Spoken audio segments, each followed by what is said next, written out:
welcome again to another The Places We'll Go show.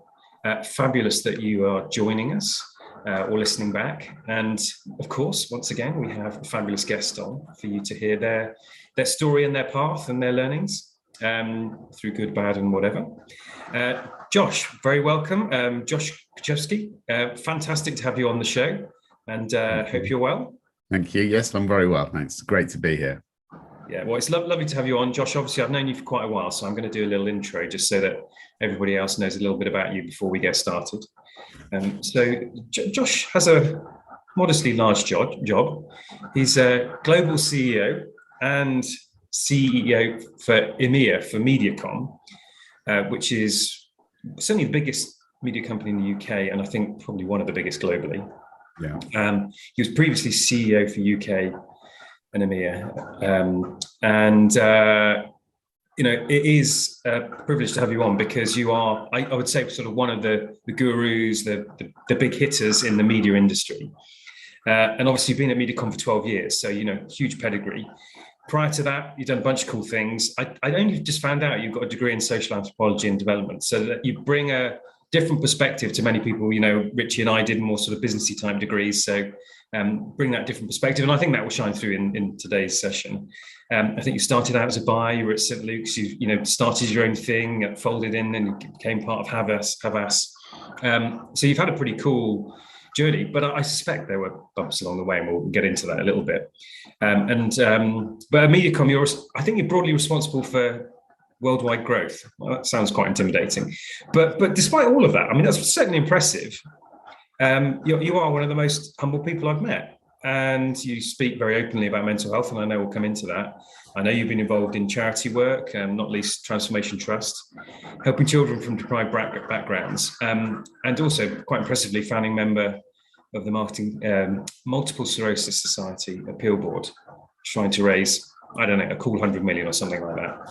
I also very vividly remember you came into Direct Line, the business I work for, and gave a great talk about growth mindset. And I think you are the epitome of that. Just to finish, I asked Claudine what she thought of you. And this is what she said. Josh is not only a great leader, but also a great person. He's incredibly empathetic and kind, and he has a huge amount of integrity. He's fantastic at his job, cuts to the chase, knows what needs to be done, is very supportive, and people love working for him. But what I love as much as all of that is he has a wicked sense of humor. And when we see each other, we can barely laugh until we cry, even in the face of adversity. He just makes That's very true, actually. We really can. So there you go. Oh, that's so nice. Well, I love that. What a lovely. Can we just end there? Yeah, we'll end on a high. No. This is just the beginning. Even better to come. So fantastic to have you on, Josh. And I'll hand to Richie to get us going. Thanks, Mark. Hi, Richie. Hey, Josh. Look, honestly, so good to have you on. I'll tell you what, I'm just not going to go easy on you. We usually open with a kind of nice, kind opener, but forget about it. We're just going to chuck that out of the window. I actually want to pick up on something Mark said in the introduction, which is around growth mindset. Where does that come from? And perhaps even explain, what does that even mean? What is it all about, and how is it important? Well, it's funny when Mark just said that about growth mindset, because it's I can preach growth mindset till I'm blue in the face, but do I live and breathe it every day? No. Do I wish I did? Yes. But a growth mindset is all about really understanding or approaching things in a way whereby when you're taken out of your comfort zone and you see a task ahead of you that you just automatically think, I've never done this before, I can't do this, this isn't natural for me, I don't want to do this, I can't do this. That's not a growth mindset. And instead, if you look at it and you go, okay, I've never done this before. So all the same words, I've never done this before, I don't know how to do this, but I'm going to give it a go, and I'm going to try it, and I'm going to be open. I'm going to be open-minded. And I suppose I'm highly oversimplifying it, but basically that's the difference between a growth mindset and a fixed mindset. And the good news is you can move. People aren't just, oh, this person's a growth mindset person, this person's a fixed mindset person. The great news about it is you can move from fixed to growth. So, I've recognized, in fact, I was saying to a colleague of mine this week, I was talking about something that I've got to do, and I was saying I'm really struggling to have a growth mindset about this. so at least I was aware that I was in a very fixed mindset about it, but I was really struggling to move into growth. And I think, the more we can be in growth mindsets, the better that we can, and more kind of effective that we can be in our work. And also, honestly, the happier that we can be as well, I think, because there's always I'm a big believer in there's always a solution to every problem. And it might not always be the obvious solution, but there is always a solution. And I maybe this will come out in the interview, but I'm nothing on my own. Like, I'm completely always dependent on having brilliant people around me to help solve problems. And so I'm very lucky to have that at MediaCom, is that I can always, and at Group M and WPP, frankly, I can always, and by the way, I'm going to talk about something where I can get lots of help from my lovely clients as well. So yeah, I think that's hopefully that answers the question. Totally does. Thanks, Josh. Certainly does. Nothing on my own. Yeah, all about the team. Always a solution. I mean, that is actually, in a nutshell, kind of you, in terms of you are inherently optimistic. So I have two questions actually, Josh. So where do you think your optimism comes from, and how do you deal with people who just are pessimistic all the time? I mean, my optimism. I mean, I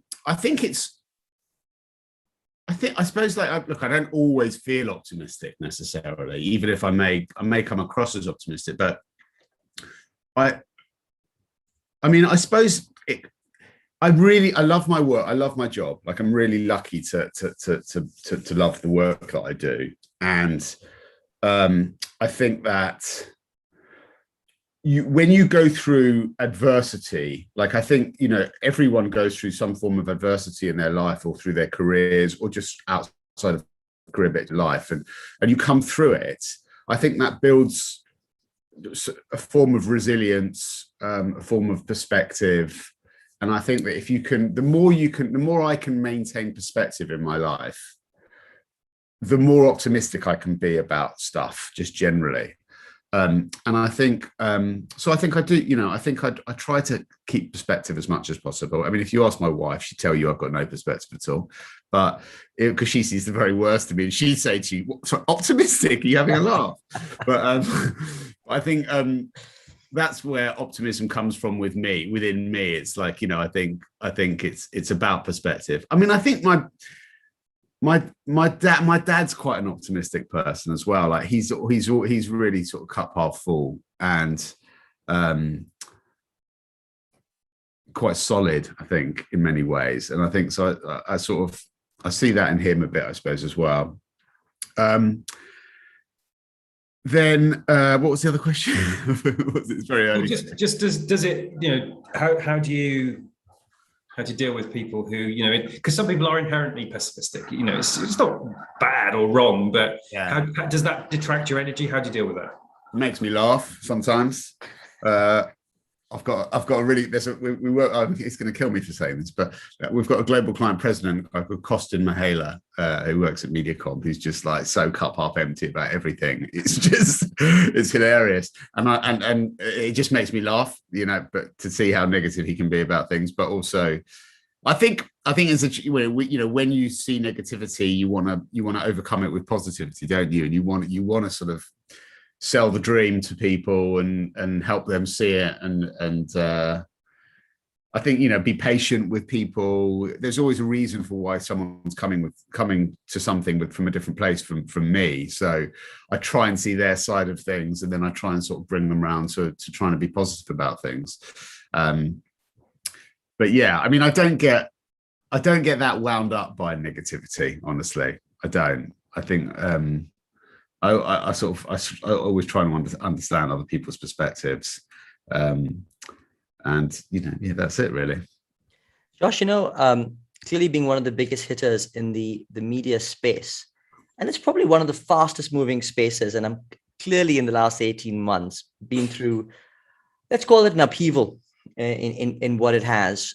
So tell me a little bit about how you got into it. And you say you love your job. I mean, why do you love your job? Why do you love this industry? So I studied social anthropology, as Mark said, at university, Sussex University, and third world development as well. And I was particularly interested in the role that an anthropologist can play in development organizations. And I did my thesis on the role that an anthropologist could play in refugee camps, because in a lot of refugee camps, you see different factions will be placed in the same refugee. This was back in the day. I mean, I think their NGOs are better at this than they used to be, but putting different factions in the same refugee camps, and you can imagine the kind of, sort of gang warfare that can create. And so I thought there was an important role for anthropologists to play to bring an understanding of, value systems from societies into those. Anyway, I'm digressing a bit, but I was really interested. So I'm very interested by what makes people tick and what and human beings. And I talked about value systems that I think, I think we often take for granted that everybody has the same value system, and actually that happens, not that differs not just from country to country, but also within society and within communities even. And I find that fascinating. And so when I was leaving university, I was considering either continuing through academia or going into the world of work. And I was actually kind of quite lucky in that I sort of knew that if I was going to go into the world of work, it was going to be advertising, because I was always interested in advertising. And it was, what I liked about advertising is you're persuading people to, change behavior. So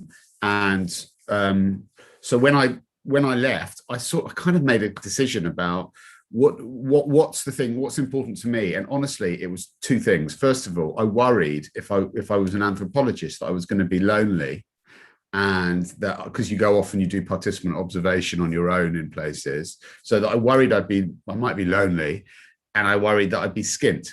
And honestly, two very fair worries. Yeah, and I thought, advertising, glamour, loads of money, it's amazing. And I had no idea really, but I just knew that it was probably more, I could probably make more money doing that. And I know that sounds like, well, I don't know how that sounds, but it was just, I'm just being honest. That was how I saw things. I thought, I don't want to be skint. I want to be able to have things. So it's a really long answer I'm giving you here. Sorry.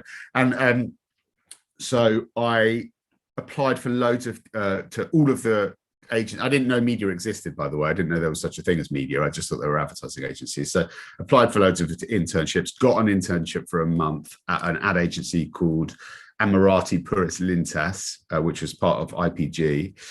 And I did 3 weeks in the creative agency. And then they said, why don't you go and spend a week with our sister agency, Initiative, which was a media agency. And I said, oh, I don't know what that is. Spent a week there.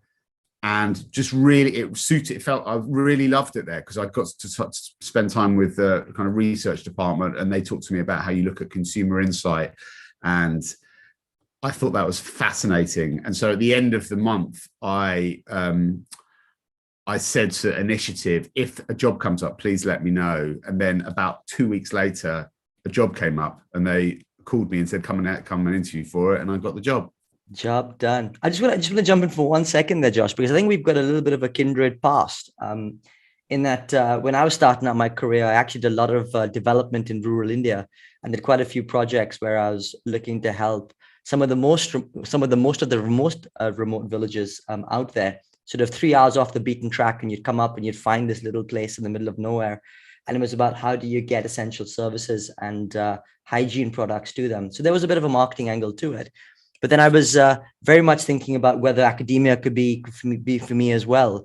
And I guess, unlike you, I sort of carved out a hybrid world where it sort of fits in between marketing and academia within the school, in the context of marketing. So it's funny how these things evolve. It's amazing. That's amazing that you've done that. It's brilliant. It's great what you guys are doing. Oh, thank you. So Josh, serendipity, there was a fork in the road, took you back into the business world, and thanks for your honesty there. I mean, you said you didn't know media existed. A lot of people won't really know what the ins and outs of working in media are, because we have people who are thinking about their future. So what's the best and worst of working in a media agency in the media industry? I mean, I think that a media agency is shall I just describe in like a minute what a media agency does? Yeah. All right. So I think basically a client will come to us and say, okay, we need to, we have a certain business objective. So let's say Coca-Cola would say, right, we need to sell $1 million worth of Diet Coke in the next 3 months.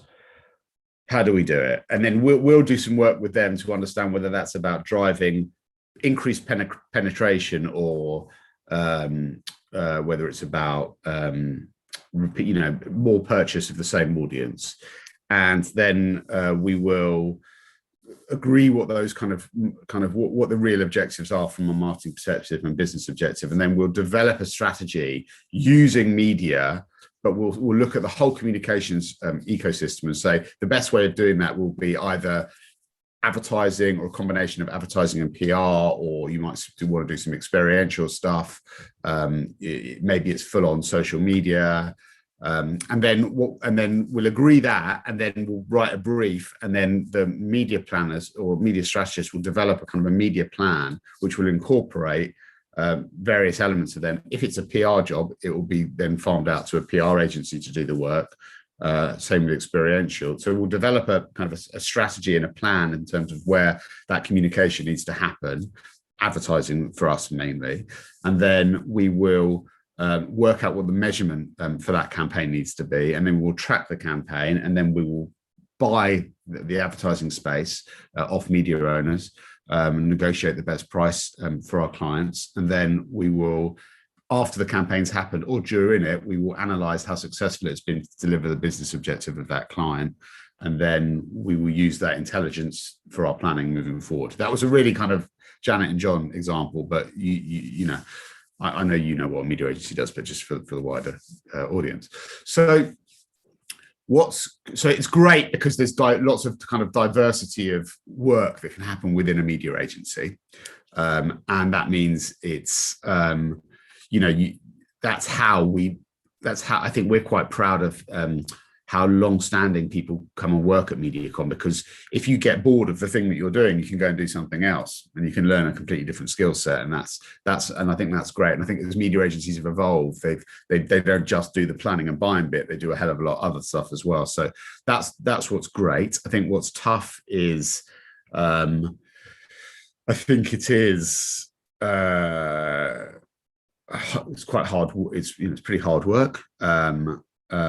It's sometimes it feels like can be a bit commoditized, the work that we're doing, and I think that there are situations where sometimes it's not necessarily always valued like we think it should be valued, and that's a challenge for leaders like me to try and overcome and change kind of thinking around that. So it might be that clients want to, when we're negotiating contracts, they might not see the value of certain things that we do and not want to pay for those, and that has a kind of an effect on all of the people who work in the business, because we need to have a really profitable business for us to be growing and investing in our people and investing in the business. And I think that, so yeah, I don't know if that answers the question, Mark. I mean, is there anything else that you think maybe I might have missed? Well, I mean, it gets us around to the fact that nothing's perfect. Yeah. And so sort of the follow-up is, lives and careers have frustrations. And, you've already been very honest. I love that moment of honesty that your wife would probably think slightly differently to others. It would be terrible if we 100% brought all of ourselves to work in a very pure way, because we all have rough edges. But I'm interested. I mean, you've talked openly before about mental health, particularly, but I'm interested to hear about some of the challenges you've had to face and how you've dealt with them, because this shows a lot about the fact that it's pretty normal to have to struggle. So yeah, well, so I mean, I think in terms of me, and I think this is just a very common thing for people, I believe, honestly. But I definitely suffer from anxiety that is definitely it's kind of work related. So I don't suffer from anxiety from things that are outside of work, honestly, like they're completely work related. And that manifests itself in insomnia. So if I'm really stressed about something, I'll generally feel okay during the day, or I won't even notice it during the day, but I'll wake up at 3 o'clock in the morning and I won't be able to go back to sleep.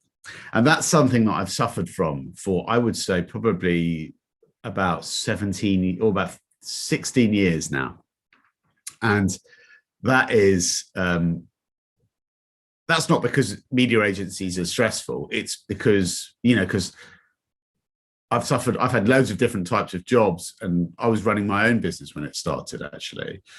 But it's about how I cope with or manage the busyness of what's going on in my mind during the day, and how I am able to disconnect from that, or how badly I am, how not very well I can disconnect from that, I suppose. And so for me, that's the thing that, and I started talking about that about 6 years ago, quite publicly, when I was running MediaCom UK.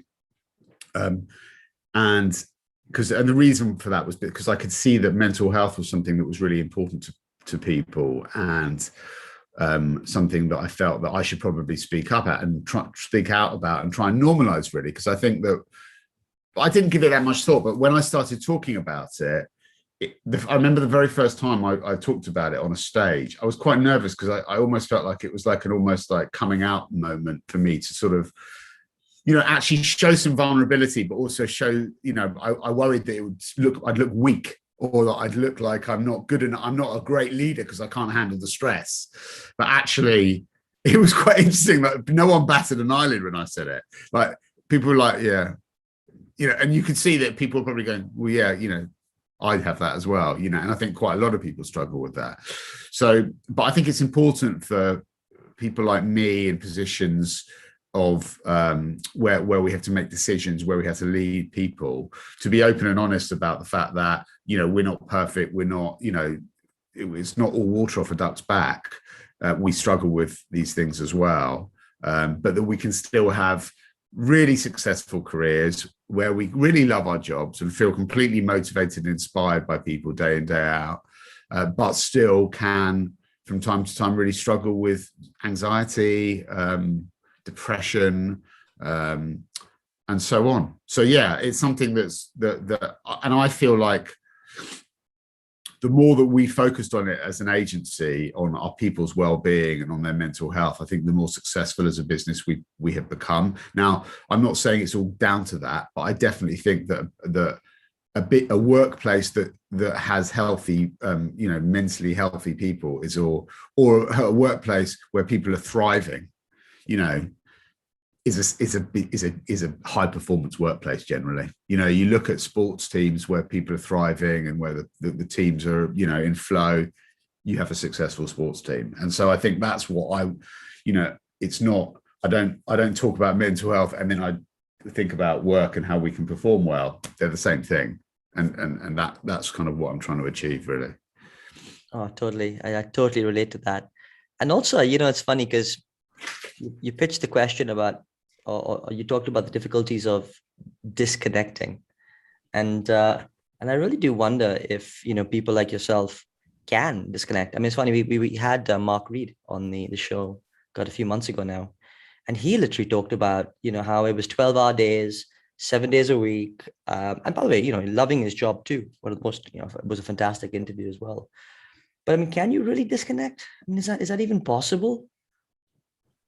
I think you can, actually. I think it's up to you. I mean, I'm not saying you don't want to be disconnecting for long, sustained periods of time, but you do want to be able to disconnect, because the only way to be healthy and happy, and also, for others around you to be healthy and happy, is for you to be able to disconnect. So disconnecting means, when I'm having dinner with, or when I'm spending any time with my family and particularly my kids, that I'm not looking at my phone.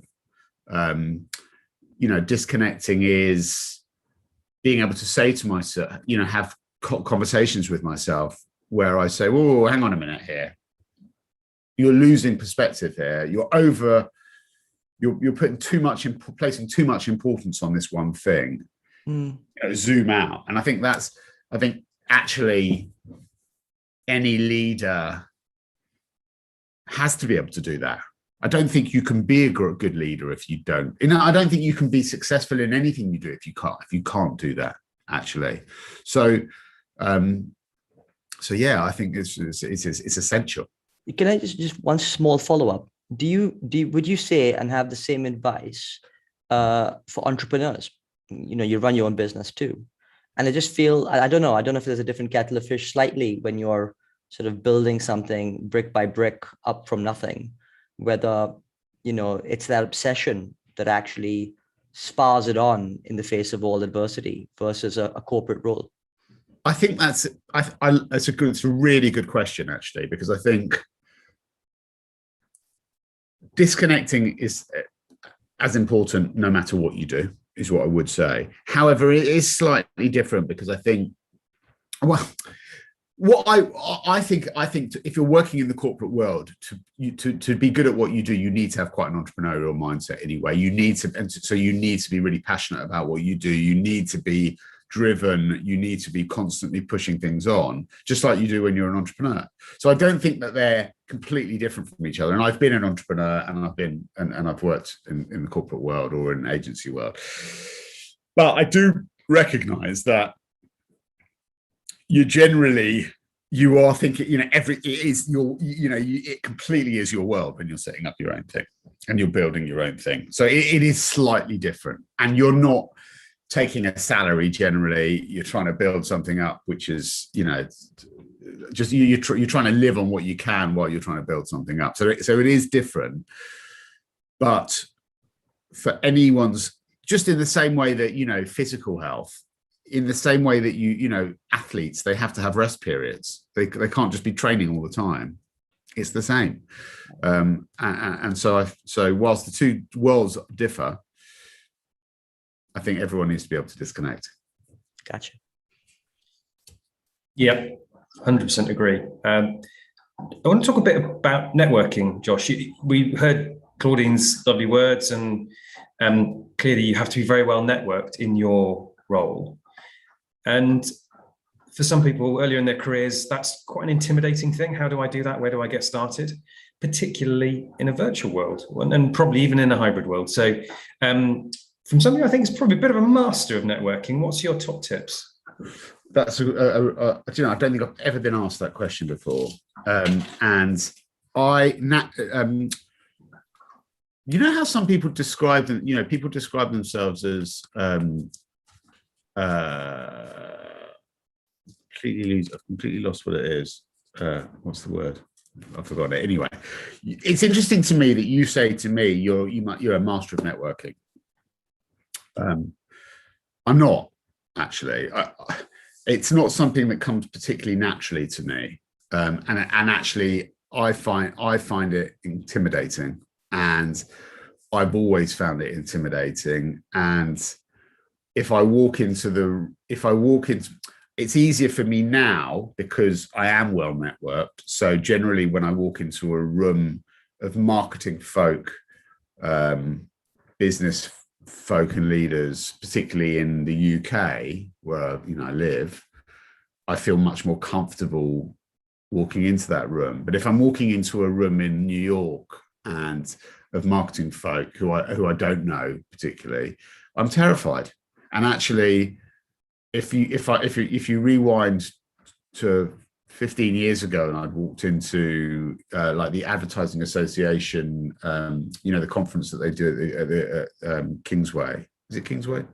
Where the Guardian is. I see obviously you're part of the Advertising Association. I would have used to have found that quite an intimidating environment to walk into and see all of these people. Whereas now I find it an incredibly warm environment to walk into, and I want to hug everybody. And there's loads of people who I love, who I've established relationships with over time. So I suppose the message to people starting out would be, it's totally normal to feel intimidated by it. We all do, and you kind of just need to, when we talked about growth mindset earlier, it's a good thing to kick off on, actually, because I think with anything that feels slightly uncomfortable, you need to try and have a growth mindset about it and go, I can do this, these people are just normal people, and no one's going to be, no one's going to be judging me. No, I'm not judging anyone. So why would anyone be judging me? I'll just go and kind of be open and be friendly and talk to people and offer my perspective on things and ask people their perspective on things. And I think that's it, really. And I'm also someone I've always been like this, by the way. I'm always someone who's much more comfortable asking questions than answering them. Like, I'm in conversations, I'm quite a curious person naturally. And I think if you can be curious when you're networking, you'll be absolutely fine. I love that insight, by the way, Josh. The thought that, have some questions ready to ask, which enables you to kind of, I guess people are already apprehensive of the silent moments in these kind of, in these phases. And if you do have some slightly intelligent questions that you can ask and pull out of the bag, maybe it helps to overcome. Yeah, I mean, I'm not saying they're intelligent questions. I'm just saying they're questions. Well, I'm saying that's best practice. Maybe it's different from what you do. But, Joshua, I want to come back a little bit to adversities, and particularly pick up on something that you talked about around the difficulties and challenges of the media world. And I suspect it's quite generic across agency land per se, where you mentioned that clients these days are, I guess, becoming discerning, and as a consequence are typically doing slightly more pick and mix approach to life, and picking at the services. And then of course that doesn't create a holistic service at all, and then obviously compromises need to be made, and that obviously has impacts on people and profitability. So I mean, what's your take on the role of sort of client agency relationships, and how do you create more solidified relationships in that sort of world of clients kind of being a little bit more pick and mix, as it were? Well, I mean, first of all, pick and mix, I think clients are well within their rights to be pick and mix. I mean, if I was a client, I just want the very best in everything that I could, in any particular skill set that I can get. So whether that's using one agency for all of it, or one certain marketing services group like WPP, or whether it's mixing and matching, I think all is fine. I have no issues with either. I know that I would want to have the very best. So if that can come from one, then great. But I think as an agency, our job is to always be helping grow our clients' business, to be a great partner with our clients, be completely transparent and open with our clients, so that there's nothing that anyone, I think we need to have any partnership is always about kind of complete openness, and not the feeling of supplier. You don't want to feel subservient. That you don't, in any relationship, whether it's a personal relationship or a business relationship, you don't want one side to feel subservient to the other, even though the client's paying the agency for their services. For them to get the best out of us, they should be asking us all the right questions and really digging. We should be really open with everything. But I think also we have a massive responsibility for always having something that the client is excited about, and that is looking forward to, and that they know is coming, that's going to be brilliant. And I think that we don't always do that, honestly, and I think that that's incumbent upon us. And it's I think as long as you are doing that, you can generally enjoy a really good long-standing relationship with a client. And I think it's right that a client should always be challenging us as agencies on that. So I don't know if that answers the question, but I think that's ultimately, clients, for us to be successful, we have to be the best we can possibly be. And as you talked about earlier, the marketing and the media world are kind of transforming and shifting so much with data and digital and technology, and our jobs are all changing so significantly, and we always need to be ahead of that, and we need to be helping our clients be ahead of that. And if we're not, then we don't deserve to have those clients. So that's really, and it's important that our clients challenge us on that as well. And Mark is a client of ours actually, and does that and very well. And I think it's good because that helps us be ahead of where we need. It keeps us on our toes, and keeping us on our toes is what keeps us alive. So that is kind of like it's a beneficial, virtuous kind of virtual circle. That makes sense. It does make sense. let's talk a little bit about leadership, Josh. So, you've led a lot of people, lead a lot of teams. I'm interested to know what you think makes you a good leader, and maybe it boils down to what's it like to work for Josh, and then the sort of the nuance or the slightly hyperbolic question is, would you want to work for you if it? Well, I mean, I suppose I quite like to think that what Claude said is true, and I'm not saying all of it necessarily, but I don't know. I hope I'm a good leader. I mean, I suppose the truth is I'm just myself. So I never pretend to be anyone other than me. And I think that's probably the most important thing as any leader that you should be, because if you're not that, what sort of example can you be to anybody else? And also, it's much harder to be someone else than yourself. So and who am I? Well, I mean, I suppose I'm sort of like technically a bit of an all-rounder in terms of media and marketing. So I'm good or average to good at almost everything. Or pretty much everything. So I can understand everything really well, but I've never been like the best at any of the specialisms that I've worked in, if you know what I mean. But what I've been very good at is being able to identify who is the best at all the different specialisms and getting them in and working with them as a team. And then my style of leadership is very much I'd say first among equals. So I'm not autocratic in anything that I do. I generally, when I make decisions, I will always get counsel from people around me, and then I will make the final call, but I will get counsel from people around me.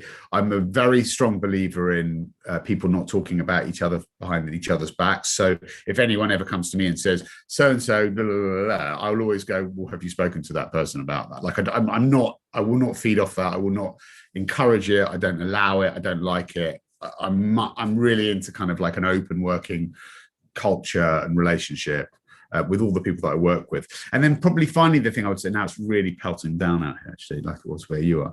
And finally, I think, people talk about superpowers, like what's your superpower? And my superpower really is my honesty. Like I don't think I particularly have a great superpower, but I am honest. Like I don't tell lies. So I'm really, what you see is what you get. And I think that what comes with that is I think people can see that and they can trust me. And I think clients can trust me because they know I'm not going to bullshit them.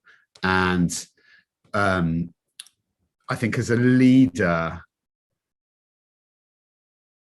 I think that's a very helpful thing. I know that I only want to work for people who I trust and who I really trust. And I think trust is really important. So yeah, I think I'd probably work for me.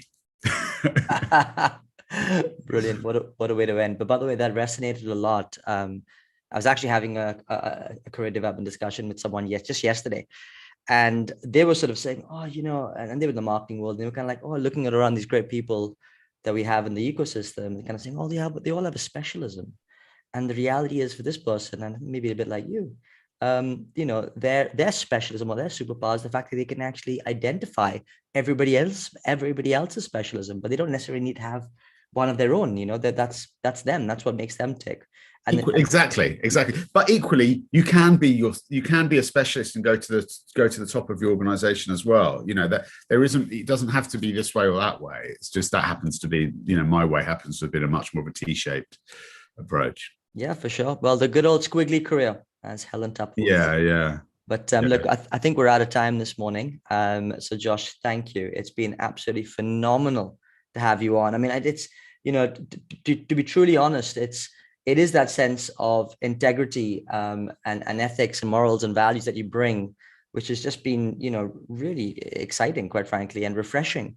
You look after mega budgets, and I can definitely wholeheartedly say that, I can see why people sort of entrust you with that. It really is just great to hear and see. So thank you for really being honest about it. And vulnerability is something that is important to all of us. And the fact that you were sharing stories around being, having insomnia, for example, I think will give a lot of people a lot of comfort to know that, they're going through tough times and they're not on their own, and they can still make it and still thrive. No, absolutely. Well, look, I have to say thank you so much for having me on. It's a great honor to be invited to do this show. I've seen all the people that you have on it, and it's I was really chuffed to be invited. So thank you. It's an absolute pleasure. Josh, it's been brilliant to have you on. My final wrap, a bit like Richie's, just what did I take away? It all comes back down to a word of genuine, actually. So it's very clear you do have a growth mindset. Your wife might differ at times, but for me, it shines through in every interaction I've had with you. There's always a solution. Optimistic, love my job. So that sort of positive frame of mind. The honesty, as you mentioned, as a superpower, I would agree with that. Thanks for talking about insomnia. Many will suffer from that, but you can still be successful. So great to hear that. And then authenticity. You have humility. I'm just myself. I've never been the best, but that's okay. I think that's sort of just very genuine nature. So it's been a real treat to have you on. It will be a shot in the arm to many people listening in. So thank you.